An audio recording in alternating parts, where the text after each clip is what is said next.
மேலதிகமான தொழுகை சம்பந்தமான விளக்கம் என்ன அப்படின்னு கேட்டீங்க அப்படின்னு சொன்னால், இதில் வந்து 2 விதமாக பிரிச்சுக்கொள்ளணும்.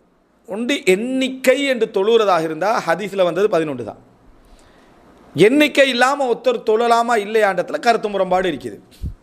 3வது, 11க்கு மேலே எண்ணிக்கையை வரையறுக்கிறது பிதாத்.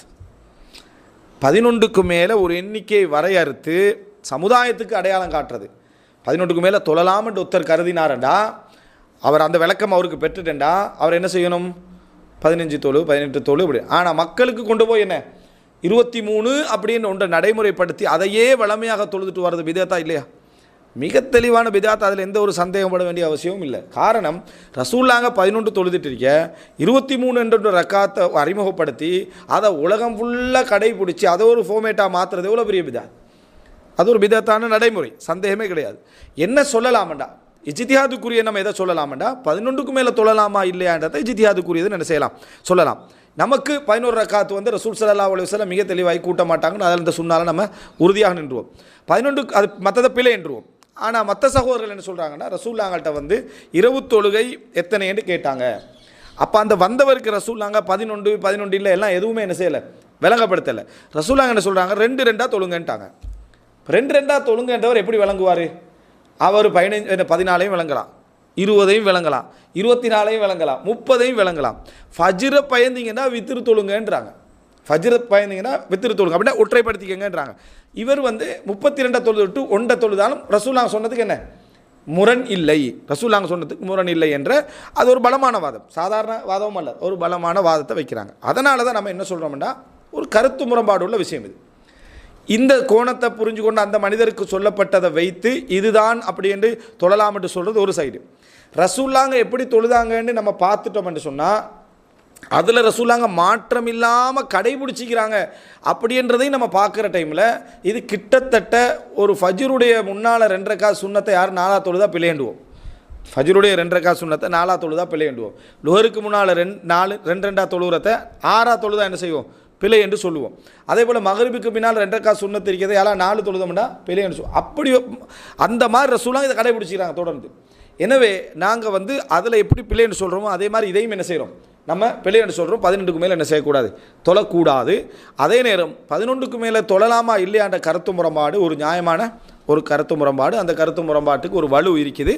ஆனால் என்ன கவலைண்டா, இந்த 11க்கு மேலே தொழுகிறவங்க 11 தொழுகிறவங்களை பார்த்து நகைக்கிறதும் சிரிக்கிறதும் என்ன தொழுதா குறைஞ்சிட்டு போகிறான்னு கேட்குறோம். சுன்னாவை அவர்கள் நகைப்பதற்கு சமம். ஏனெண்டா அவர் பின்பற்றது யாரை, அல்லாஹ்வுடைய தூதரை 23 வருட காலத்தை சொல்லி பின்பற்றாங்க. சஹாபாக்களை சொல்லி என்ன செய்கிறாரு, பின்பற்றாரு. அப்படி பின்பற்றிட்டு போகிறவரை அவர் வந்து 1 ஹவர் 2 ஹவர் நீங்கள் தொழுவிச்சாலும் பின்னால் தொழுகிறதுக்கு ரெடி ஆகிக்கிறார். நீங்கள் 23 ஃபாஸ்ட்டுக்காக வேண்டி வேகமாக தொழுது விட்டுட்டு அவரை பார்த்து நகைக்கிறதுன்றது அவர் ஷோட்டாக உட்காந்துற மாதிரி இவங்களுக்கு ஒரு ஃபீலிங். என்னென்னா 20 நிமிஷத்தில் அவர் பேர் உட்காந்துட்டாரு, 40 நிமிஷம் ஆகிக்கிறது 23 நீ தானே. அப்போ நீங்கள் 23 வந்து குறைச்சிட்டீங்க, 23 குறைச்சனால 11 அப்படி போய் உட்காடுறான். நீங்கள் இதையே 2 ஹவர் தொழில் வச்சிங்கன்னு சொன்னால் அந்த 8க்குரிய மரியாதை என்ன செஞ்சீங்க, விளங்கிக்கு 8 சிறப்பாகவும் உங்களுக்கு விளங்கிக்கும். சட்டப்படி நீட்டி அழகாக தொழிச்சாங்கன்னு சொன்னால் 8 சிறப்பு என்ன செஞ்சிடும், விளங்கிடும். எனவே இதுதான் இங்கே உள்ள பிரச்சனை. கருத்து முரண்பாடுகளில் எது நியாயம், 11 தாண்டி ஒரு எண்ணிக்கையை மக்களுக்கு அறிமுகப்படுத்தினால் வளமைப்படுத்தினால் அது பிதாத். ஆனால் 11க்கு மேலே தொழலாமா இல்லையான்றது ஒரு கருத்து முரண்பாடு உள்ள நியாயமான ஒரு கருத்து முரண்பாடு. அதே நேரம் 11க்கு மேலே தொழுகிறவங்களை பற்றி எங்களுடைய நிலைப்பாடு என்னென்னா அது பிழையானது, அது தவறானது. ஆனால் அது பிதத்தை என்ன செய்ய மாட்டோம், நம்ம சொல்ல மாட்டோம். என கருத்து முரண்பாட்டுக்கு ஒரு ஞாமிக்கு 11 தான் சுன்னா, மிக சரியானது. அதை நம்ம ஹதீஸில் நம்ம பார்க்குறோம் என்றது. இது தொழுகை சம்பந்தமான விஷயம். அடுத்தது என்ன அப்படின்னு சொன்னால், இதில் தொழுகிற முறைகள், என்னுடைய தொழுகிற முறைகள் அப்படின்னு நீங்கள் எடுத்து பார்த்தீங்கன்னு சொன்னால், ரசூல் ஸல்லல்லாஹு அலைஹி வஸல்லம் ஆரம்பத்தில் தொழுதா ஆயிஷாலாம் சொல்கிறாங்க அப்படின்னா 9 ரசூலாங்க சலாம் கொடுத்துருவாங்க. பின்னர் எழும்பி 2 ரக்காத் தொழுவாங்க, பின்னர் எழும்பி 2 ரக்காத் தொழுதிக்கிறாங்க. ஆனால் அந்த நடைமுறை ரசூலாம் பின்னால் கடைபிடிச்சதாக தெரியலை, பிற்காலத்தில் கடைபிடிச்சது, ஆரம்பத்தில் கடைபிடிச்சது. அதுக்கு பின்னால் பார்த்தீங்கன்னா நம்ம எப்படியெல்லாம் தொழலாம்டா 2 2 2 2ஆக தொழுது 10 வரைக்கும் தொழுது 1 வித்திர என்ன செய்யலாம், 1 ரக்காத்தை மட்டும் ஒற்றைப்படையாக என்ன செய்யலாம், நம்ம முடித்து கொள்ளலாம். அல்லது 2 2 2ஆக தொழுது 8 வரைக்கும் தொழுது இந்த அதாவது அந்த 3 ரக்காத்தை என்ன செய்யலாம், நடுவில் அத்தைஹாத் உட்காராமல் 3 ரக்காத்தை வித்திராக என்ன செய்யலாம், நம்ம முடித்து கொள்ளலாம். இது ஒன்று. இன்னொரு வகையில் எப்படி தொழலாம்னு சொன்னால், அதாவது 4 4 3 இதான் ரசூல்லாங்க தொழுத முறையாக ஆயிஷார்லாங்க சார் அதிகமாக தொழுத முறையாக சொல்கிறாங்க. 4 இதில் எதுலேயும் நடுவில் இருப்புக்கள் எதுவுமே இருக்கிறது இல்லை.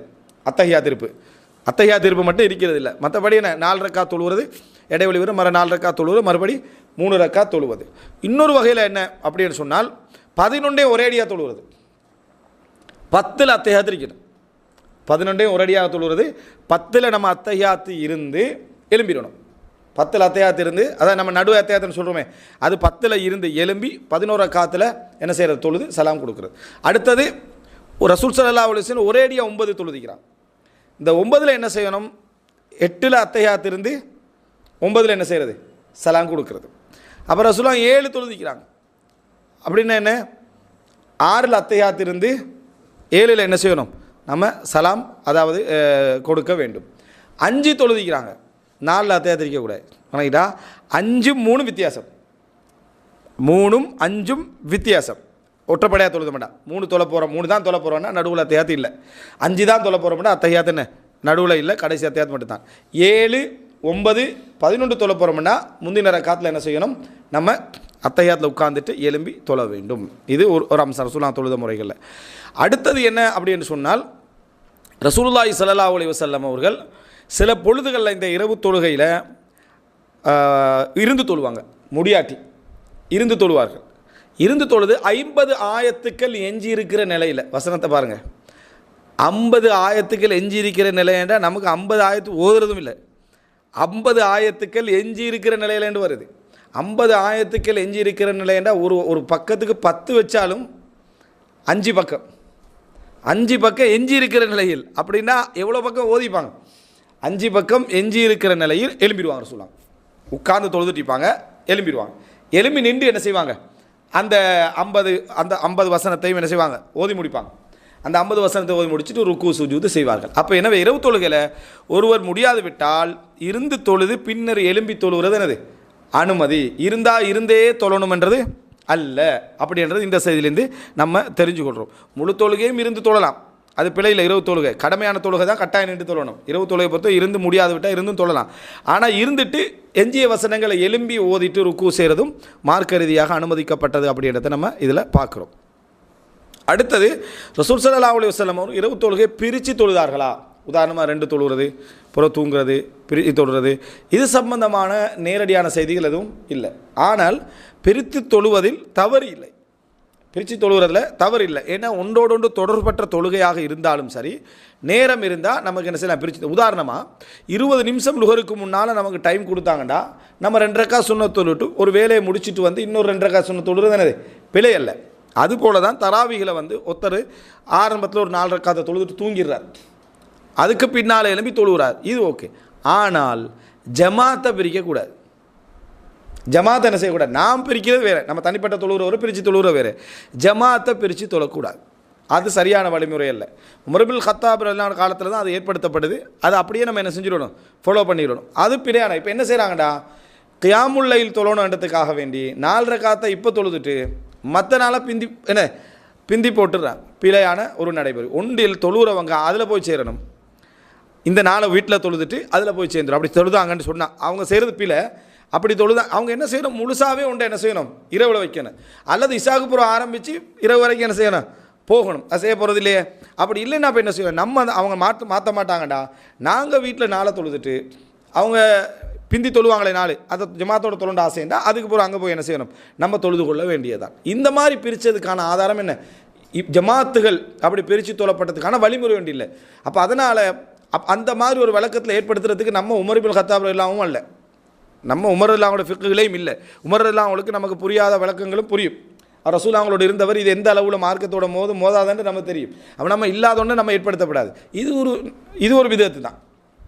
எது? இரவு தொழுகை 2ஆக பிரித்து விட்றது. இது எப்போ ஆரம்பிச்சதோ அல்லாஹு ஆலம். சரியா? இது ஒரு பிழையான ஒரு நடைமுறை. தொழுதான் நம்ம என்ன செய்யணும்னு சொன்னால் இப்படி தான் தொழணும். அதாவது நம்ம தனியை தொழுது போய்ட்டு இரவில் தொழுகிற ஜமாத்தோடு தொழுதுக்கணும்.